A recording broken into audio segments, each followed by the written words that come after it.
allegedly. It's just the word allegedly. It's what I heard allegedly. It's on the street allegedly. I sing to the beat allegedly. Allegedly. Allegedly. It's what I heard allegedly. It's just the word allegedly. Don't blame, don't sue allegedly. It won't help you allegedly. Allegedly. Allegedly. Bitch, one of you was flat.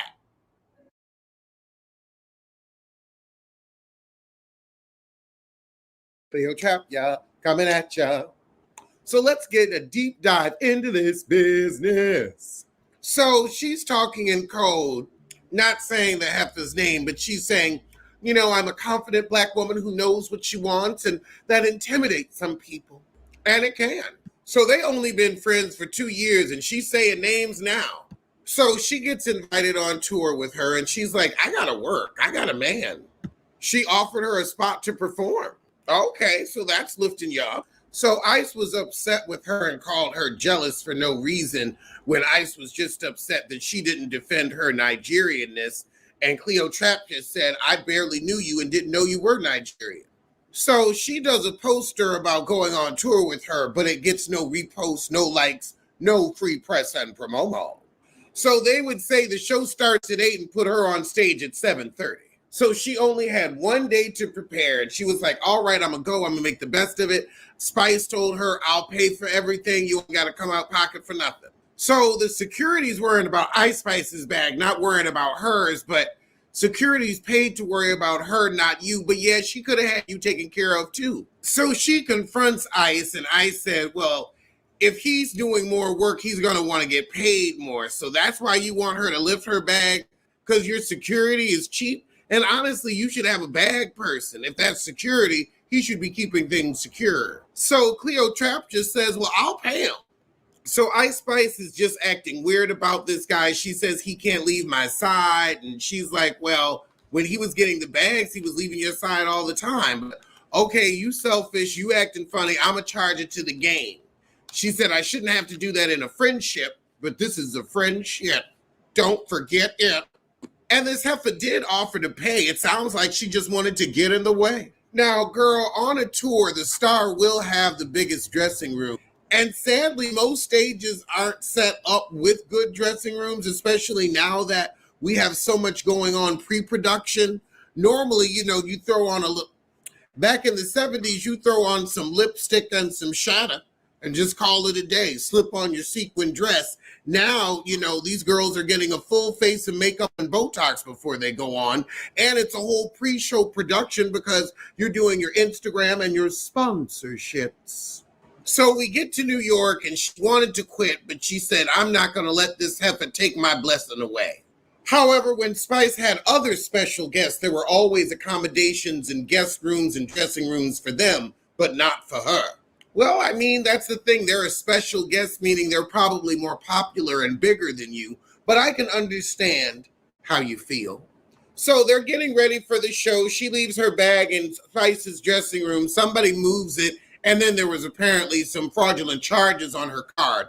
She gets her money back and don't say nothing. Then Spice's boyfriend came, and Cleotrapya thought she could sleep on the bus, but then she was supposed to get her own room. And she's like, look, I can't be affording to stay at these high-ass hotels. Now, if you had let me know, I could have called my label and maybe we could have twerked something, worked something. But you said, I got you. Now I need you to have me. So apparently she became friends with one of the hairdressers on set, and the hairdresser showed her a message from production saying that Cleo isn't part of the budge. So don't let that heifer have a scoop of chicken salad. So then, of course, she gets pissed that she's become friends with the hairstylist. So we're out in El Paso, Texas, or somewhere where there's only a Best Western, and she's waiting for dinner. Come to find out, everybody that went to the nice steakhouse in town, and they just left her hungry. How can you more? Well, how can you less? Then there was a day they told them to get on the bus at 9. The bus didn't move till 2. She said, let's call it luck for her, because I don't think the Lord would bless somebody like her. So then she confronts Ice Spice with these issues after the tour, and Ice Spice just don't give a fuck. She feels it's a true friend breakup, like she left her ninja. And now we have the rebuttal. Spice is like, well, how do you think the people that work for me work for you? I will say, comparing the tour bus to a slave ship, that didn't land for me, Heffa. That didn't land. But I could see Ice Spice being a mean girl. She said, now, how do I have a dark energy, but we've been friends for 2 years? Which is, because if I do have a dark energy, then you would have known it before 2 years. But then she said, we went to an Italian restaurant and you ate so much food, vacuum. Heffa, when you are built on a table, you can't talk about a cume, okay? You out here in a Party City wig that looks flammable, but you want to worry about somebody else's appetite. And that was the shit. Well, well, well. I have to say, I feel bad for Cleotrapya coming at ya, but I also feel like the music industry is dirty, and so are tours. And so are tours.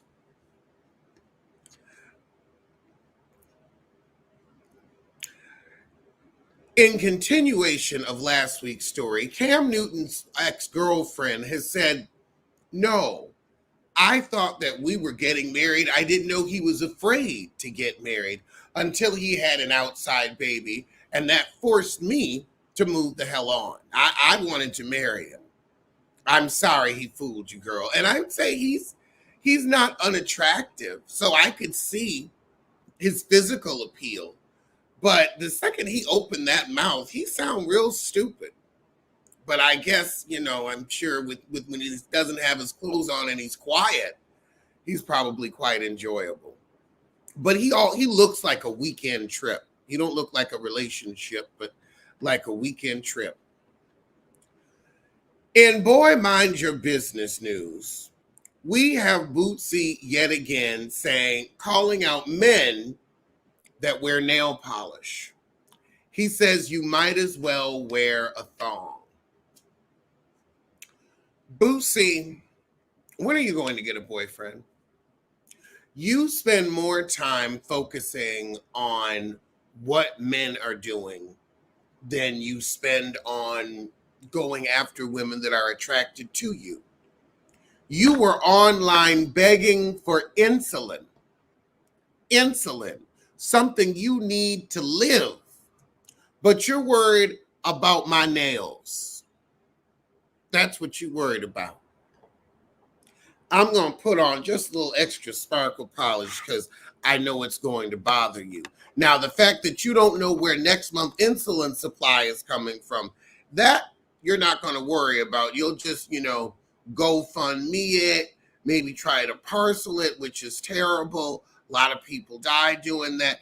But you don't know where your insulin is coming from. But you worried about my speckled nail.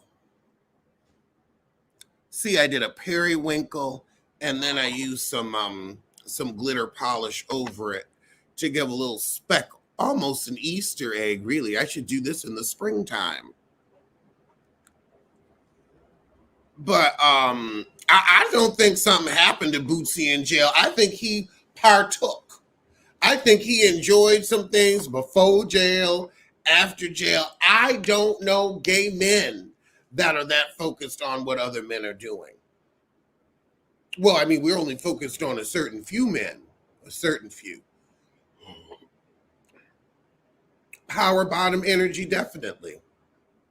I mean, now, Bootsy, you also are asking for a presidential pardon because felony gun charges have been reinstated by the San Diego County District Attorney.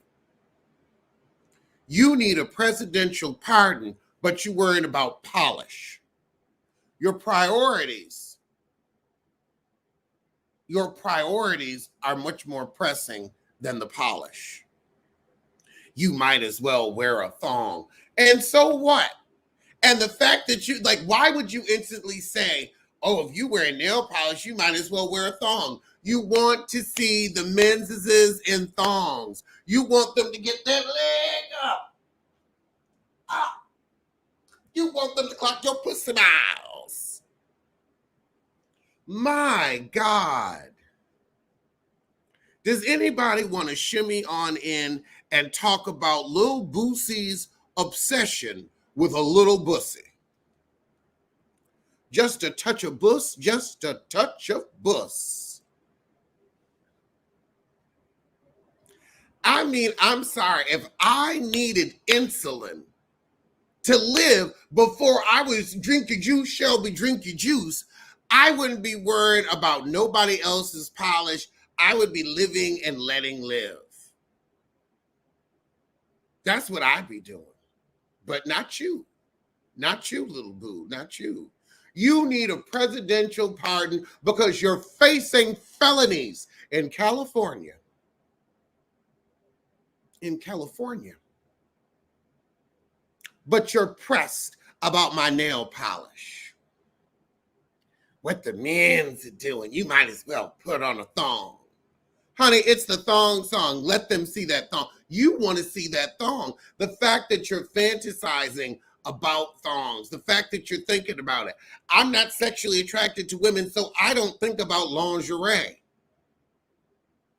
But here you are picturing a tight end in a thong. Here you are thinking of thongs. Here you are being bothered with Boosie. I mean, he needs to live his booty life. You're absolutely right. He needs to live his booty life. You know, just set yourself free. Speaking of setting free, Jamie Foxx said he is going to speak about his health scare in a limited engagement called What Had Happened Was. Now, you know what? I respect it because I, too, will not tell my story unless I'm getting a good price. Now, I will tell the Alexander Diane Rogers story, but only in a New York Times bestseller. Only a hardcover, no paperback. I'm going to get my coin because you can only tell a story like that once. I'm looking forward to hearing it. I'll definitely be tuned in. What I'm also going to stay tuned into is the continuing cases against Sean Kingston because he's been ordered to pay a Malaysian jeweler over $912,000. And you know he ain't got it. He went to Malaysia and apparently they didn't Google his ass. They just, I guess maybe they just got that song over there. So they were like, oh, okay, he's on the radio. He's got a big hit. He sung with Justin Bieber. Child, that was so long ago. I mean, remember Lil Twist? He used to, hang out with Justin Bieber too. He would, I was going to say something. I'm going to let it alone. But Lil Twist, yeah, he used to hang out with Justin Bieber too. And he was on Growing Up Hip Hop. He went from Justin Bieber's Weed Man to working for We TV. We TV. We TV. That's what, girl. That's the definition of, well, come on home now that your white friends done abandoned you. And I mean, it was, you abandoned me. Love don't live here anymore. That's what he washed his hands. We have some housewives of Atlanta news. Newbie Kelly Farrell's ex-husband was thrown into jail for failing to pay nearly $15,000 in child support. Now, I love a good child support plotline, and at least Kelly has a lawyer that can represent her in court and get the baby daddy put in jail, unlike Phaedra Loser-Case Parks. Unlike Phaedra Loser-Case Parks. In how 50 Shades of Grey of it all, sexual strangulation is becoming more popular among young people, say researchers warning of brain injury. And they're figuring this out from emergency room visits. That's how they know this is becoming a thing. I guess y'all watch 50 Shades of Grey and you want to spice up your sex life. Honey, just invest in a Symbian. Don't choke yourself out. The hell? I wouldn't trust no man to choke me. No, would leave my neck alone. That's not an erogenous zone. The hell. In conspiracy theory news, people are saying that Usher had a stand-in, aka a body double, at his Las Vegas concert. Ain't nobody that damn short. That's how you know it's Usher, because he's that short. Everybody else grew up, as in away from the floor. A body double. Can't nobody be that short and dance like that but Usher. I can't believe it.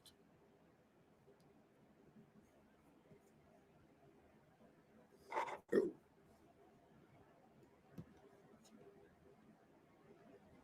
All righty.